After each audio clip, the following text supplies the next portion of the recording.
Hello, hi, my charming students. Welcome to the new lecture of Maths 2. Let's continue with the exercise 3.4. It's question number 5. In the part 1 of this exercise, we have studied question number 1, 2, 3 and 4. Let's see today question number 5, 6, 7 and 8 of this exercise. Okay. Now question number 5 is very easy. You see, here what is the question? Prove that an equilateral triangle is an equiangular. Means is equiangular means you have to prove that an equilateral triangle, its all angles are equal. Okay. Now for that what we have given? We have given that triangle ABC is an equilateral triangle. So we draw one triangle here. As you can see, I have drawn one equilateral triangle. You know equilateral triangle means its all sides are equal. So here you can see triangle ABC we have drawn. In triangle ABC, segment AB is congruent to segment BC and AC, all sides are equal. Okay, now you have to prove what? You have to prove that triangle ABC is an equiangular, means its all angles are equal, means angle A is congruent to angle B is congruent to angle C. This you have to prove. Okay, now let's see the proof. Very easy. See, we have in triangle ABC, first we are going to take any two sides of this triangle equal. As it's an equilateral triangle, so let's take first AB and AC are congruent as they are the sides of the equilateral triangle. Now we know that if two sides of any triangle is equal, the angles opposite to them is also congruent. So what is the angle opposite to this side? To the side AB, what is the angle? Angle ABC. Okay, and to side AC, which one is the angle? Angle ACB. So angle ABC is congruent to angle ABC. Give ACB, give it number 1, and you know this is which, by what theorem we have written? By isosceles triangle theorem. We know when two sides are equal, its opposite sides are also equal. Now again we have to take the same triangle, and now we take other two sides which are congruent given. So now let's take segment BC is congruent to segment AC. This is BC and AC. So BC is congruent to AC. Now which are the sides opposite to this? As BC or CB is same. So what is the angle opposite to this? Angle B. And this is side AC. Opposite to this side AC, which is the angle? Angle A. So what is the name of this angle A? Angle A means CAB, and this angle B means angle CBA. So we have to write angle CBA is congruent to angle CAB. Again the reason is what? By isosceles triangle theorem. Okay, now from 1, this is your 1 and this is your 2. From 1 and 2, what you can see? That this ABC is congruent and this ABC is congruent to ACB, or you can say this ACB is congruent to ABC and this ABC is again congruent to CAB. It shows that angle A is congruent to angle B is congruent to angle C. Here we have written in 3 letters. So that is all the angles of triangle ABC are equal, means they are what? Equiangular, hence proved. Easy? Okay. Now let's move to the next question of this exercise. Now see, question is, prove that if the bisector of angle BAC of triangle ABC is perpendicular to side BC, then triangle ABC is an isosceles triangle. You have to prove that triangle ABC is an isosceles triangle.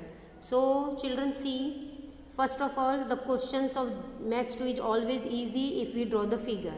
So let's take triangle ABC. As you can see here, I have drawn triangle ABC, and in triangle ABC the bisector of BAC. So this is your angle A.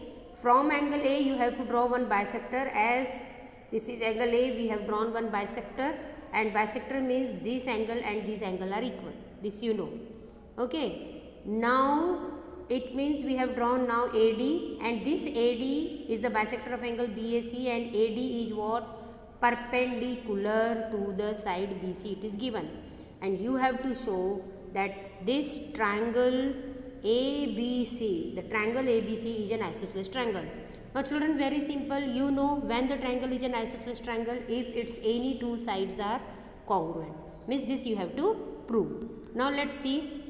Now after drawing this bisector, you can see here one triangle getting and here one triangle getting. We are getting two triangles. So let's take in triangle ADB and triangle ADC.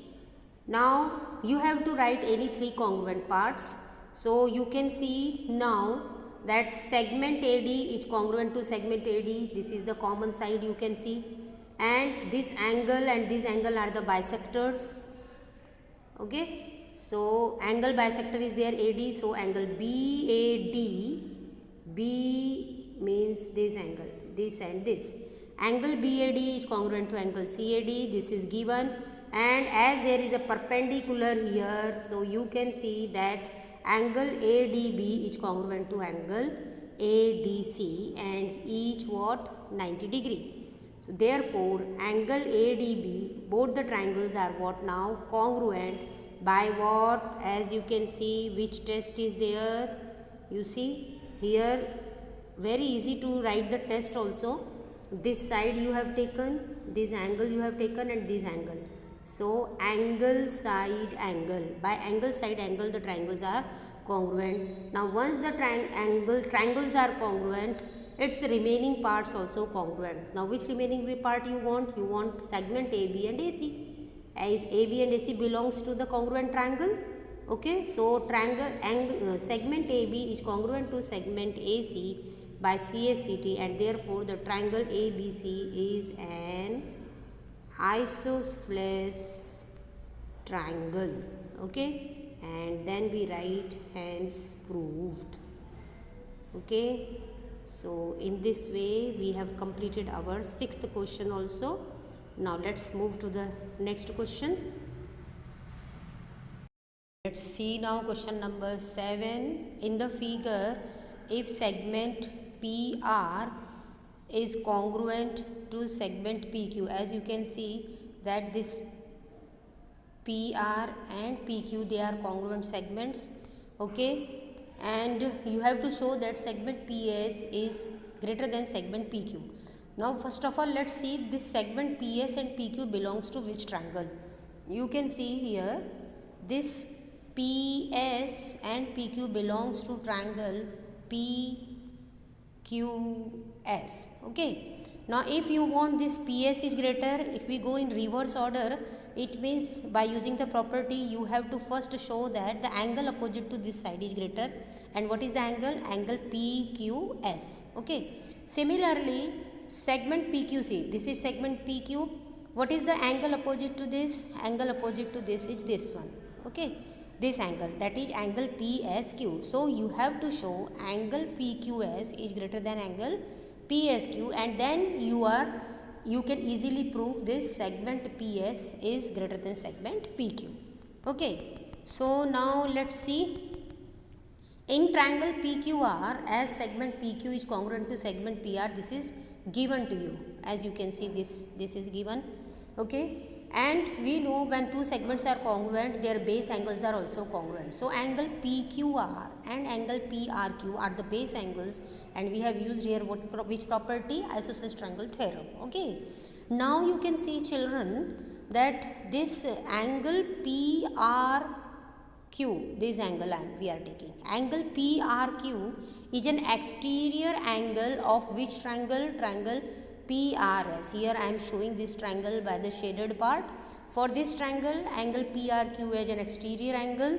So let's use the property of an exterior angle of a triangle. What is the property? Property says that exterior angle is always greater than its remote interior angle. And which are the remote interior angles?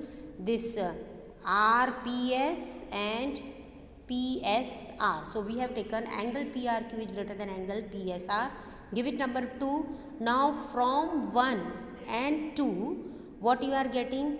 We are getting that angle PQR is greater than angle PSR. And now children, you see this PQ PQR, this is PQR na, it can be written as PQS, okay, and in the same way this angle PSR can be written as PSQ, as there are the collinear points, which collinear points QRS. Now which are the side opposite to these angles? To opposite to angle PQS, okay, see the angle PQS. Angle PQS is the opposite angle. What is the opposite side for this angle PQS? PS. So we write segment PS is greater than segment PQ. And what is the reason? You know very well that the side opposite to greater angle is greater, and hence proved. Okay. Now let's move to the next question. Now this is your last question of the exercise. In figure, in triangle ABC, as you can see,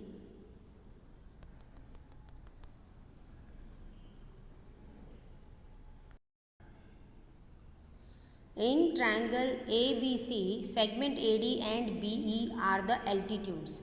You can see here these altitudes are shown by this symbol, and here AD is shown by this symbol. So these two are what? Altitudes. You have also given that AE and BD are equal. See here in the figure, this is AE and this is BD. These are equal.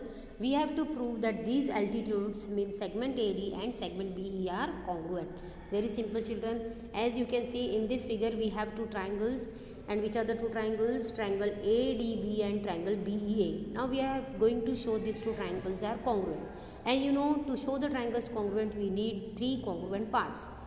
The congruent parts easily you can see. You see that here this is altitude, this angle and this angle, these are 90 degrees. So first congruent part is this, that angle ADB and angle BEA, see in the figure, is equal to 90 degree.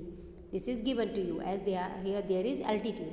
Now you can see the side opposite to this 90 degree is what? AB, and in this triangle BEA also the side opposite to 90 is AB. So segment AB is congruent to segment AB. This is which side? Common side to both the triangles, and one part is given to you. This is the part AE equals to BD. So this we have written here. And now all the three congruent parts over. Now you can say that the triangles are congruent, and you know these triangles are congruent by which test? Hypotenuse side test. For hypotenuse side test, what do you require? You require hypotenuse side and angle 90 degree and any one side. Okay, any one side of both the triangles should be congruent. Okay, so in this way segments triangles are congruent. Now once the triangle congruent, its remaining part also congruent. So you see now the remaining part which we want segment AD is congruent to segment BE by CSCT, and hence proved. So children, in this way we have completed exercise 3.4, all the sums. In this lecture we have studied rest of the sums of exercise 3.4. I think we have studied 5, 6, 7, 8. Now in the next lecture we are going to study what is meant by similar triangles. मैं आशा करती हूँ कि आपको ये सभी videos पसंद आ रहे होंगे. If you have any doubt, you can ask me in the comment section. So keep watching. Till then, goodbye. Have a nice day.